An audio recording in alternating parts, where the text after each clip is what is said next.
Selanjutnya kami persilakan Dr. Putu Agus Partawirawan. Beliau adalah anggota Komite Bersama Kemenristek Dikti Kemenkes, serta konsultan dan medical advisor di banyak instansi.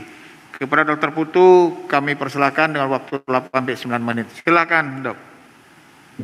Baik, selamat pagi menjelang siang kepada Bapak Ibu Direksi, rekan-rekan yang hadir pada diskusi online di pagi ini. Salam sehat dan salam sejahtera. Saya mungkin untuk materi akan saya kirimkan. Saya akan menyampaikan secara lisan berhubung keterbatasan waktu. Dari beberapa pemaparan yang tadi disampaikan oleh narasumber, secara prinsip sudah banyak disinggung kendala-kendala yang ada, yang dihadapi baik oleh Paskes, baik oleh BPJS-nya sendiri maupun oleh peserta. Nah, yang perlu saya tekankan di sini adalah mutu layanan dan kepuasan dari peserta. Saya sebagian besar berkutatnya di bawah, di lapangan, di apotek, klinik, rumah bersalin, laboratorium, dan beberapa rumah sakit.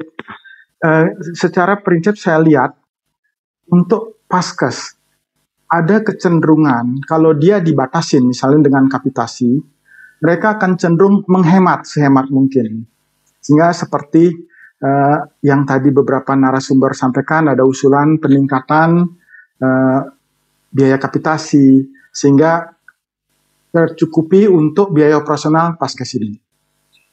Kemudian juga bagi peserta sendiri, saya lihat mereka yang terpenting adalah mutu layanan dan pelayanan mutu dan pelayanan yang dipermudah, kenyamanan mereka. Nah, tapi kita perlu ingat di sini bahwa peserta BPJS ini tingkat pendidikannya berbeda-beda. Jadi kalau BPJS nanti memperlakukan kebijakan yang sama dan monoton, secara prinsip boleh, tapi secara teknis harus menyesuaikan dengan kondisi di lapangan. Karena tiap Paskes permasalahannya akan berbeda. Tiap daerah pun permasalahannya akan berbeda. Nah, untuk BPJS ini hampir sama seperti yang saya lakukan di PLN. Kita juga menanganin kesehatan pegawai pensiunan beserta keluarga seluruh Indonesia. Kita juga melanggan dokter pribadi, perorangan, klinik, dan juga rumah sakit. Ada juga rujukan berjenjang. Nah, untuk BPJS ini apa yang saya mau usulkan? Pertama itu Pak Mahlil adalah evaluasi. Evaluasi secara berkala dan ada target. Artinya segala data yang didapat, karena BPJS ini sudah bagus semua IT-nya. Mereka sudah punya mobil JKN, antrian online, segala macam sudah disiapkan. Kalau kita cek di rumah sakit. Tetapi belum maksimal. Karena itu kita harus menguatkan evaluasi yang berjenjang. Artinya mulai dari evaluasi di Paskes tingkat pertama. Karena ini menjadi filter. Kalau di sini dikuatkan, artinya segala, artinya bukan seluruh, artinya kalau ini bisa maksimal, akan mengurangi intensitas rujukan.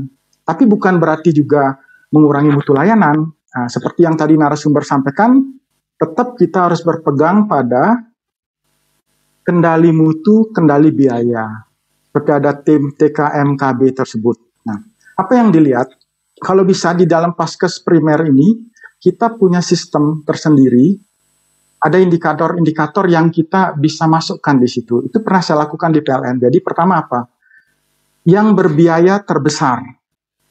Itu dulu. Kemudian rujukan yang paling banyak.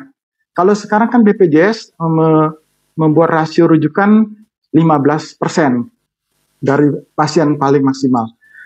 Di lapangan itu rujukan yang ada itu 19-33%, rata-rata 22%. Kunjungan dari peserta yang sakit ke Paskes itu rata-rata kisaran 15-20%. Mungkin bisa lebih banyak.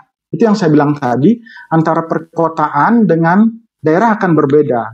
Karena kalau tingkat pendidikan masyarakatnya menengah ke bawah, dia sedikit-sedikit cenderung berobat, lebih gratis. Kadang-kadang sekali masuk langsung 4 kartu. Ibu suami, anaknya lagi. Kemudian saya tanya, kenapa? Ini kurang sehat. Nah, artinya tidak ada indikasi medis untuk kita berikan obat. Begitu kita jelaskan bahwa obat ini adalah racun, tidak sembarangan bisa masuk, baru mereka bisa mengerti. Artinya dalam evaluasi ini juga kita lihat SDM dari Paskes tersebut. Apakah seperti tadi Prof. Asbullah sampaikan, resepnya apa benar, segala macam. Nah, itu yang harus diperkuat. Kemudian yang tadinya banyak rujukannya itu dikaji lagi tentunya oleh kantor BPJS cabang.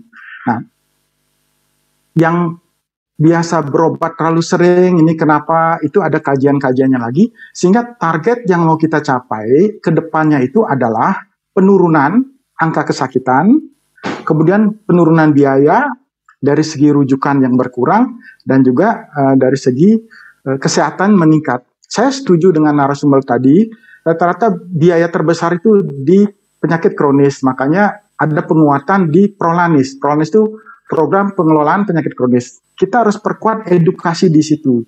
Tapi kalau kita hanya di belakang meja, data-data yang ada udah bagus, lengkap, kalau kita tidak turun secara berkala dan memberikan mereka target, ini tidak akan tercapai.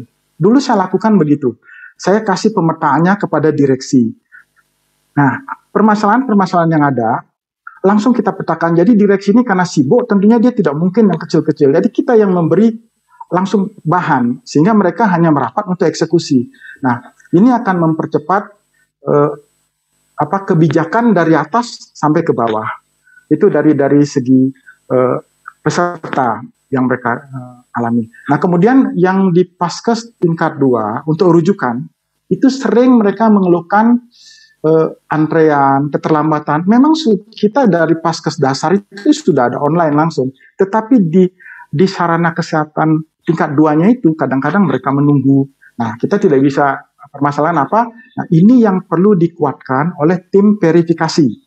Tim verifikasi ini harus betul-betul juga di samping memverifikasi tagihannya, tindakan medisnya, juga pelayanan terhadap peserta rujukan ini. Memang saya lihat satu rumah sakit itu ada kontak personnya, tetapi tidak jalan. Kalau bisa kontak person rumah sakit ini seorang dokter juga. Sehingga BPJS membuat terobosan, kalau ada hal yang perlu dilakukan tindakan segera, tidak menunggu persetujuan berjenjang. Nah, itu yang akan menyulitkan mereka. Jadi kalau kami dulu, waktu di PLN, kami melakukan satu rumah sakit itu kita beri persetujuan kalau memang ada indikasi medis. Besoknya kita tinjau ke lapangan. Jadi itu. Jadi Mbak Mariel, rujukan berjenjang ini kalau bisa dipermudah untuk kasus-kasus tertentu yang bisa dipertanggungjawabkan secara medis tentunya. Nah, itu evaluasi yang saya mau sampaikan. Kemudian juga penyebaran dari fasilitas kesehatan seperti yang narasumber sampaikan, karena demografi, situasi tidak memungkinkan, sehingga masyarakat kadang-kadang membutuhkan sarana kesehatan di tempat yang aksesnya sulit terjangkau. Tentunya setiap daerah berbeda-beda. Sehingga BPJS betul-betul hadir di situ menjadi solusi untuk melayani masyarakat. Nah, kemudian untuk tinggal 1 menit lagi. Baik. Nah, ini saya mungkin ini usul ke depannya.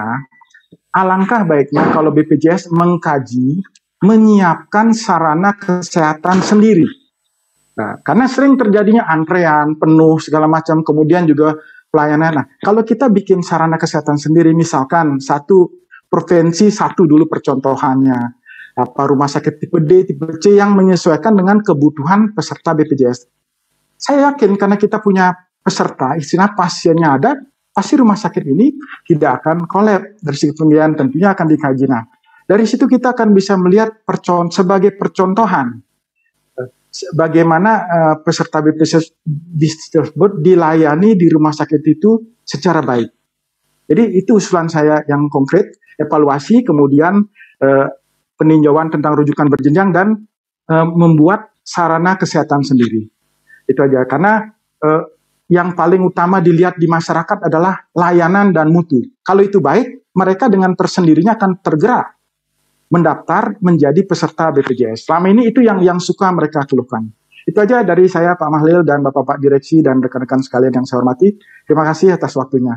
Selamat siang. Baik. Terima kasih, Pak Putu. Terima kasih. Telah menyampaikan beberapa masukan terkait dengan mutu pelayanan kesehatan dan kepuasan peserta yang dimana dipermudah dan menggunakan beberapa pelayanan-pelayanan yang baik untuk Prolanis.